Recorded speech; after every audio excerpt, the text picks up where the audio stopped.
धन जननी धन भूमि धन, धन नगरी धन देश, धन करणी धन कुल धन, जहाँ साधु परवेश। गरीब संत सुरसरी चलत है, मारू देश बहंते, बागड़ मंज बिलास हो, ऐसे नदी सुरसरी संत।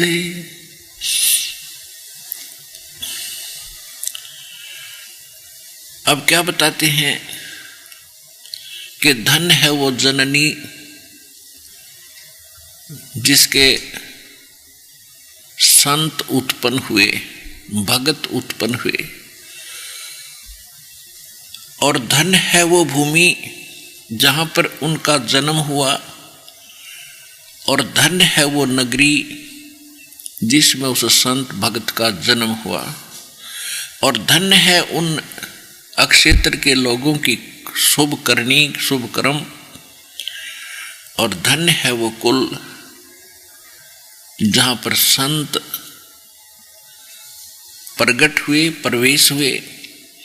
एक तो वो स्थान धन्य है जहाँ संत का जन्म हुआ, और वो माँ धन्य है जिससे जन्म हुआ, और फिर वो स्थान धन्य है जहाँ संत पहुँचते हैं, अपना सत्संग प्रचार करते हैं, और धन्य है वो भक्त जो उस संत की शरण ग्रहण करते हैं। तो क्या बताते हैं कि जैसे बागड़ देश में, बागड़ देश उसको कहते हैं जहाँ पर कोई सिंचाई साधन ना हो किसी प्रकार का भी, तो वहाँ के व्यक्तियों का जो जीवन स्तर होता है वो बहुत ही कमजोर और बड़े निर्धन होते हैं, और उस बागड़ क्षेत्र में यदि नहर पहुंच जाती है तो फिर उनका कितना जीवन परिवर्तन हो जाता है, कितने सुख उनको होते हैं, बढ़िया फसल होती है, बढ़िया मकान बना लेते हैं, रहन सहन उनका अच्छा हो जाता है और वो सुखी हो जाते हैं। तो इसी प्रकार जब तक हमारे अंतःकरण रूपी इस धरती में, इस बागड़ में, हमारी आत्मा के अंदर, अंतःकरण के अंदर जब तक हमें सत भक्ति नहीं मिलती तो हम कंगाल होते हैं, और जब संत रूपी सुरसरी यानी दरिया हमारे हृदय रूपी बागड़ में पहुंच जाती है तो फिर वहाँ सब सुख होने शुरू हो जाते हैं, यानी उस बागड़ में फिर ठाठ हो जाते हैं।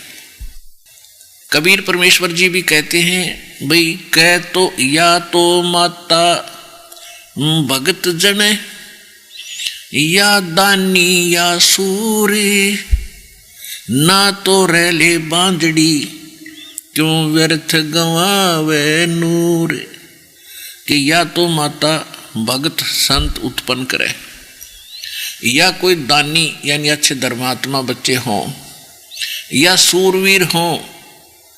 सूरवीर के अंदर एक विशेष गुण होता है, वो किसी को सताता नहीं, और किसी को कोई सता रहा हो तो वो उसको सताने भी नहीं देता। और इसलिए कहते हैं या तो ऐसा व्यक्ति हो जो ना दुख दे और ना दुख सहन करे, ना आसपास के उसके शरणागत व्यक्तियों को दुखी होने दे, दुष्टों से बचावे।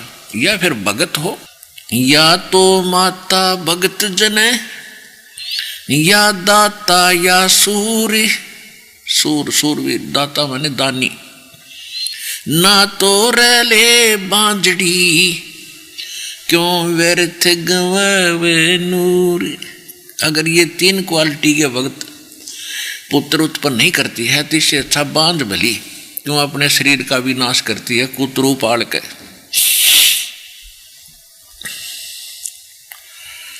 धन जननी धन भूमि धन्य, धन नगरी धन देश, धन करणी धन कुल धन, जहाँ संत परवेश। जहाँ संत आते हैं, धन्य है वो जननी जिनसे उन भक्तों का जन्म हुआ, जिनके लिए वो संत वहाँ पहुँच गए उनके घर पे, उनके क्षेत्र में। और धन्य है वो भूमि, धन्य है वो देश, पूरा देश। अब देखो, इस दास को मालिक ने, दास को माता ने जन्म दिया, परमात्मा ने इस दास को अपने ज्ञान से परिपूर्ण किया और पूरे भारत देश पर कृपा होगी। कहाँ कहाँ से पुण्यात्मा परमात्मा के बच्चे आकर लाभ उठा रहे हैं। कहते धन जननी धन भूमि धन, धन नगरी धन देश, नगरी धन्य और सारा देश धन्य। अब विदेश वाले तो बहुत बाद में नंबर आओगा, तब तक तो आप ढेर सारे पुण्य कमा चुके होंगे। तो इस नगरी पर, इस देश पर कितनी कृपा है।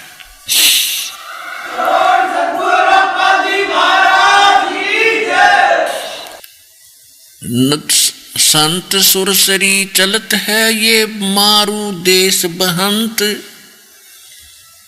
बागड़ मंज बिलास हो ऐसे नदी सुरसरी संत।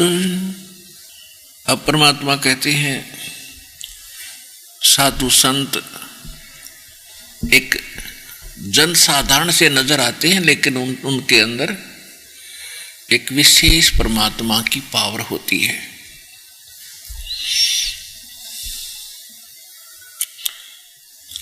कहते हैं अकल अलूणे दीखते ये सर्व अकल के मूल, सदा रटे हरि नाम को ये झूले अनहद झूल।